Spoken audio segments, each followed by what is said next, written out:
नमस्कार, मैं हूं सारिका पंकज और आप सुन रहे हैं साहित्य तक। आज दिन शनिवार है और आज के दिन होता है पंचतंत्र। तो आइए सुनते हैं क्या है आज के पंचतंत्र में। कुम्हार की कहानी। एक गांव में युधिष्ठिर नाम का कुम्हार रहता था। उसकी शराब पीने की बहुत बुरी आदत थी। एक दिन रात में जब वो शराब पीकर अपने घर लौट रहा था तो उसका पैर लड़खड़ा गया और वो नीचे जमीन पर गिर गया। जमीन पर घड़े के कुछ टुकड़े पड़े हुए थे। उनमें से एक टुकड़ा कुम्हार के सर में लग गया, जिसके कारण उसे बहुत गहरा घाव हो गया। घाव इतना गहरा हो गया था कि दवा लगाने पर भी ठीक नहीं हो रहा था। कई महीने ऐसे ही बीत गए। कुछ महीनों बाद घाव तो ठीक हो गया, लेकिन उसका निशान माथे पे रह गया। कुछ समय बाद उस गांव में सूखा पड़ गया। कुम्हार अपना गांव छोड़कर दूसरे राज्य में चला गया। उस राज्य में राजा सेवकों की भर्ती कर रहा था। तब कुम्हार भी उन सेवकों में शामिल हो गया। जब राजा ने कुम्हार के सिर पर इतना बड़ा निशान देखा तो वो सोचने लगे कि जरूर ही ये बहुत बड़ा शूरवीर होगा, जिसने कई जंगे मैदान फतह किए होंगे। किसी न किसी जंग में ये घाव उसके सिर पर लग गया होगा। ये सोचकर उस कुम्हार को राजा ने सेना में उच्च पद दे दिया। राजा का बेटा और कुछ सेनापति कुम्हार का इतना सम्मान देखकर उससे जलते थे, लेकिन राजा के डर के कारण उसको कुछ कह नहीं पाते थे। कुछ समय बाद राजा को युद्ध भूमि में जाना पड़ा।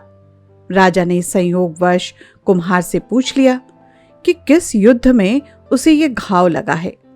कुम्हार ने सोचा कि राजा और उसकी काफी मित्रता हो चुकी है तो उन्हें सच्चाई बता देनी चाहिए। ये सोचकर कुम्हार बोला, महाराज, मैं कोई योद्धा नहीं हूं। मैं तो एक साधारण सा कुम्हार हूं और ये घाव मुझे अपने घर में एक टूटे हुए घड़े से लग गया था। कुम्भकार ने सोचा कि अब राजा और उसमें इतनी निकटता हो चुकी है कि राजा सच्चाई जानने के बाद भी उसे मानता रहेगा। ये सोचकर उसने सच बात कह दी थी। ये घाव हथियार का घाव नहीं है, मैं तो कुंभकार हूं। एक दिन शराब पीकर लड़खड़ाता हुआ जब मैं घर से निकला तो जमीन पर बिखरे पड़े घड़ों के ठोकरों से टकरा कर गिर पड़ा। एक नुकीला ठीकरा माथे में गड़ गया। ये निशान बस उसी का है।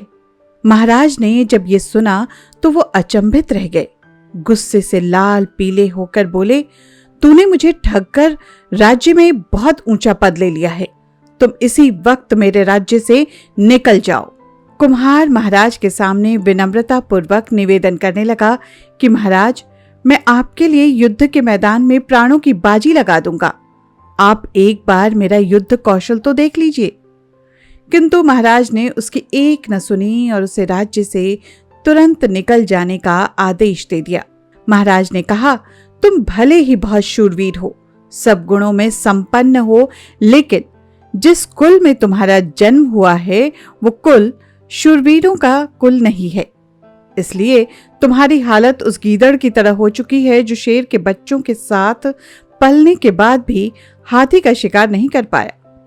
तुम्हारी सच्चाई का पता सेनापति और राजपूतों को पता चले उससे पहले तुम राज्य छोड़कर निकल जाओ, वरना वो तुम्हें मार डालेंगे। अंत में कुम्हार को राज्य छोड़कर जाना पड़ा। इस कहानी से हमें ये सीख मिलती है कि हमें कभी भी झूठ बोलकर किसी को धोखा नहीं देना चाहिए। आज की कहानी की शिक्षा यही थी। भारतीय साहित्य में नीति कथाओं की भरमार है, उसमें भी पंचतंत्र की कहानियों का तो कहना ही क्या। ये नीति कथाएं संस्कृत में पंडित विष्णु शर्मा द्वारा रची गईं और वाचिक परंपरा में पीढ़ी दर पीढ़ी जिंदा रहीं। इसका अनुवाद विश्व की लगभग सभी भाषाओं में हो चुका है। मूल रूप में संस्कृत में रचित ये ग्रंथ हिंदी भाषा में कई विदेशी भाषाओं में प्रकाशन के बाद छप सका। पंचतंत्र का कथानक 5 भागों में बटा हुआ है, जिसकी मुख्य नीति है मित्रभेद, मित्रलाभ, कौवे एवं उल्लुओं से सीख, हाथ लगी चीजों का निकल जाना और जिसको परखा नहीं गया हो उसे करने से पहले सावधानी बरतना। पंचतंत्र की कहानियां मनुष्यों के अलावा पशु पक्षियों को भी पात्र बनाकर शिक्षाप्रद बातें बताती है। इसलिए साहित्य तक पर कालजयी कथाओं की कड़ी में आप हर सप्ताह पंचतंत्र की ऐसी ही कहानियां मुझसे यानी कि सारिका पंकज से सुनते आ रहे थे। चूंकि ये कहानियां आपस में गुथी हुई हैं, इसलिए कई बार आपको एक ही कड़ी में 2-3 कहानियां भी सुनने को मिल सकती हैं। इस बार की पंचतंत्र की कहानी आपने जो सुनी वो थी कुम्हार की कहानी। आज के लिए बस इतना ही, फिर मुलाकात होगी। नमस्कार।